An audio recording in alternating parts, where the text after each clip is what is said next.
salah satu pembicara. Saya Jaya Wahono, kebetulan kami Ketua Komtab Energi Terbarukan di Kadin Indonesia, jadi Kadin Pusat. Saya juga kebetulan bersama Prof. Tumiran, Dewan Pakar di Masyarakat Energi Terbarukan, dan Pak Edi, kita bareng-bareng di IKB ya, Pak Edi, IKB Ikatan Ahli Bioenergi Indonesia, ketuanya Prof. Tatang Ernaz dari TB. Jadi saya diminta untuk memberikan gambaran fungsinya Kadin dan kemudian peran Kadin di transformasi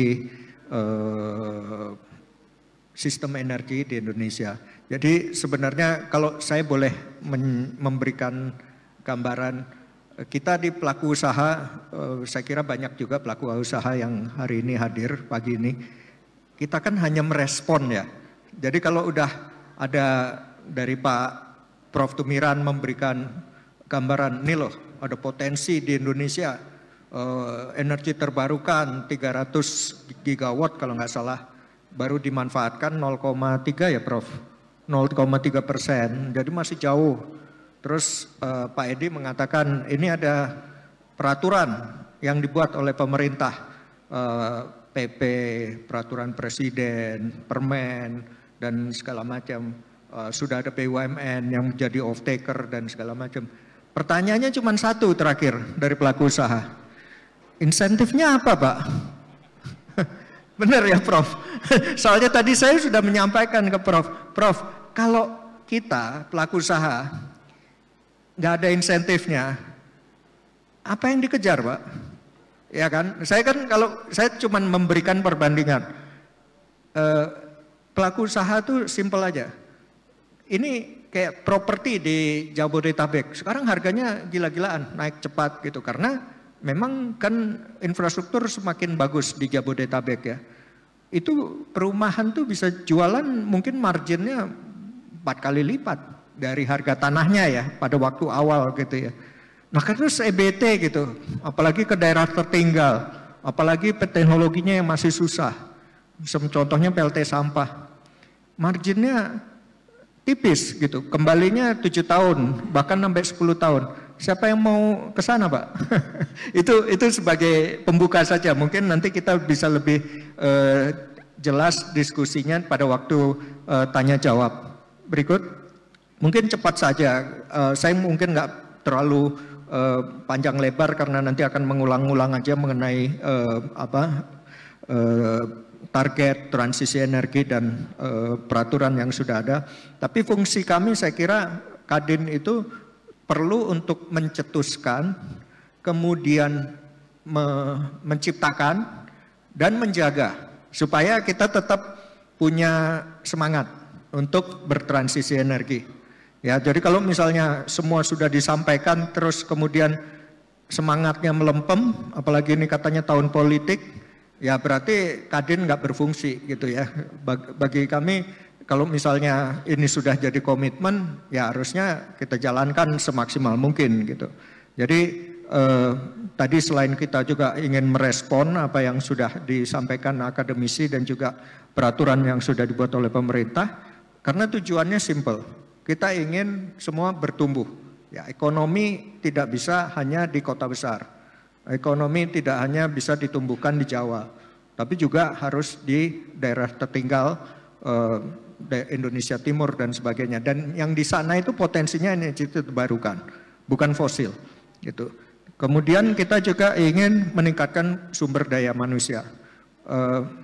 Generasi muda kita sudah belajar di bangku sekolah dan kuliah bahwa kita mengalami perubahan iklim dan efeknya tidak hanya secara alam berubah, tetapi juga ekonomi kita juga akan terancam.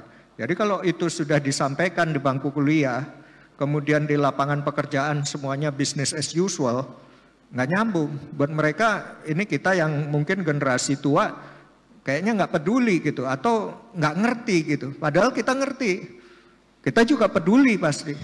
Tapi kok nggak melakukan apa-apa atau tidak memberikan suatu bukti yang nyata. Nah itu mungkin nanti bisa didiskusikan tuh, kenapa kita sebagai generasi yang harusnya memberikan teladan ya kepada generasi berikutnya, tapi kok business as usual.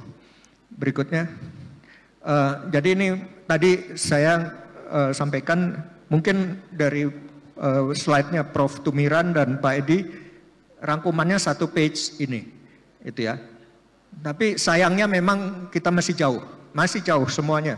Baik itu target 23% untuk energi terbarukan tahun 2025 maupun tadi konsumsi listrik yang Pak Prof. Tumiran sampaikan kita masih 1.100 kWh per kapita per tahun. Targetnya 2025 2 kali lipat, 2.500. 2 tahun lagi. Saya kira udah nggak mungkin lah. Dan ini PR semua.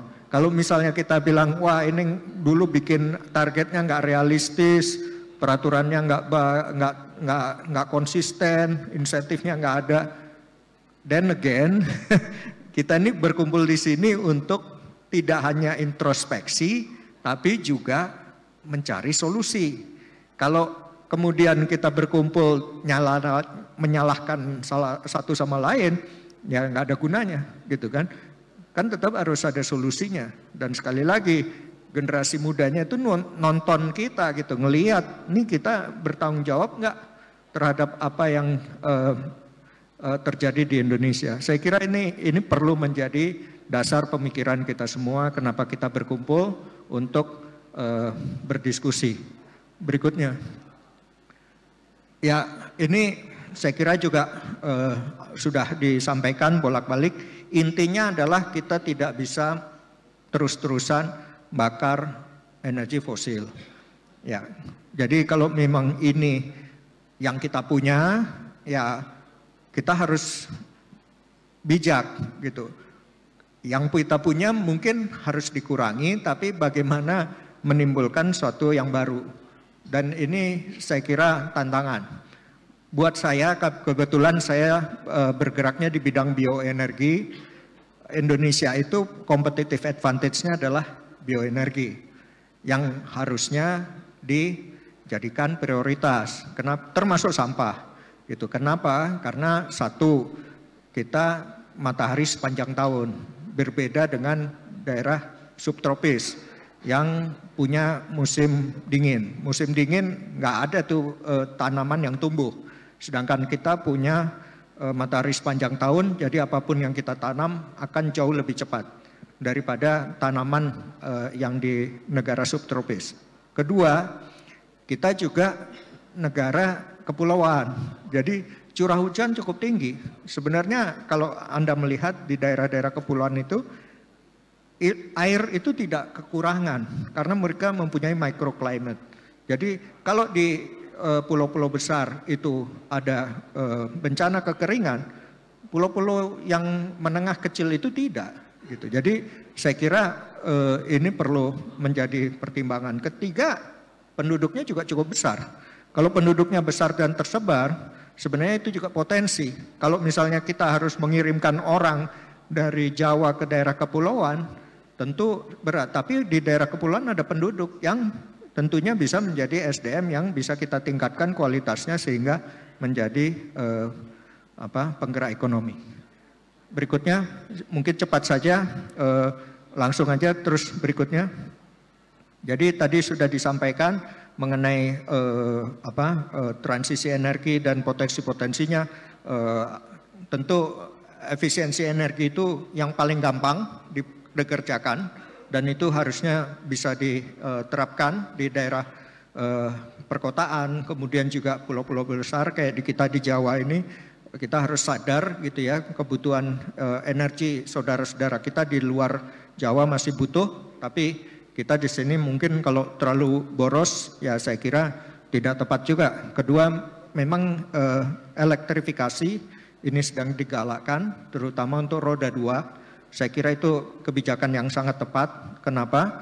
Karena saya baca datanya setiap hari ya, kita bakar BBM 7 triliun Mbak, dari sepeda motor aja. 7 triliun per hari.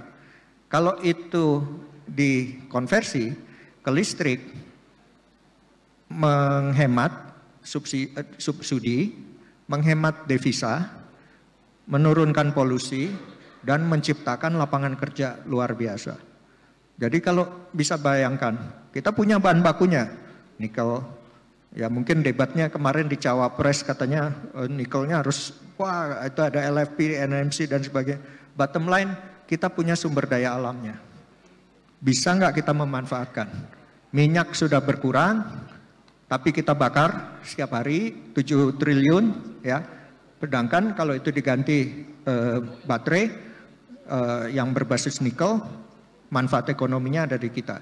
Mungkin nih teman-teman ahli alat berat juga harus berpikir bahwa itu potensi besar. Gitu. Jadi nanti ahli alat berat dan ahli ekosistem listrik Pak, usul saja. Mungkin sudah ada sih asosiasinya, tapi mungkin para ahli alat berat ini juga harus berpikir alat elektrifikasi transport. Berikut.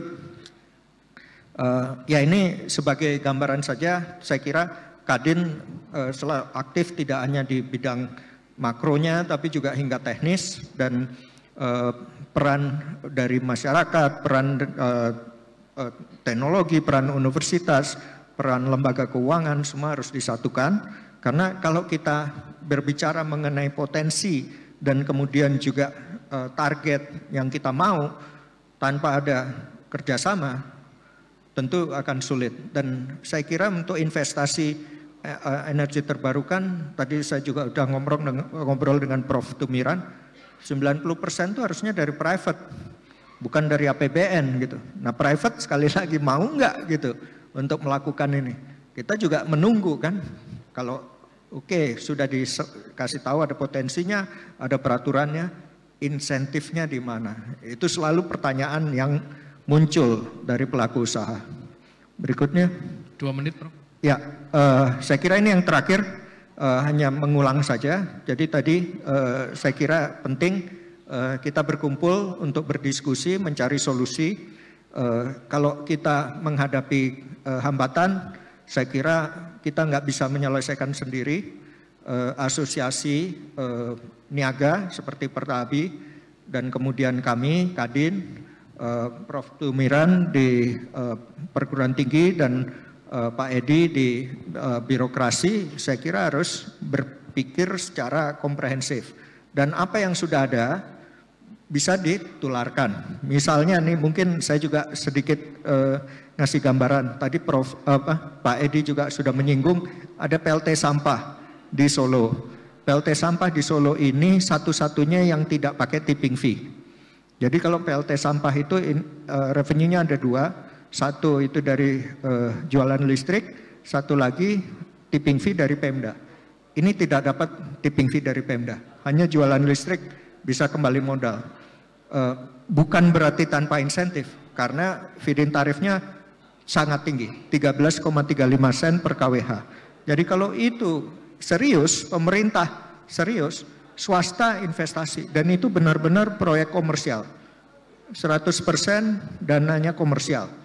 Tidak ada bantuan pemerintah. Tapi jadi, dan menariknya teknologinya yang di Solo itu 8 modul untuk 8 megawatt. Jadi kalau misalnya Pemdanya tidak membutuhkan 8 modul untuk 8 megawatt, hanya 1 megawatt saja, sampahnya cuma 60 ton per hari, itu bisa dikerjakan. Ini salah satu contoh saja, itu inovasi yang keluar dari private sector. Dan kalau sudah ada peraturannya yang mendukung, ada insentifnya, jalan tuh. Ini salah satu contoh saja. Saya kira demikian dari saya. Terima kasih. Tepuk tangan buat Pak Jayawono. Mungkin tadi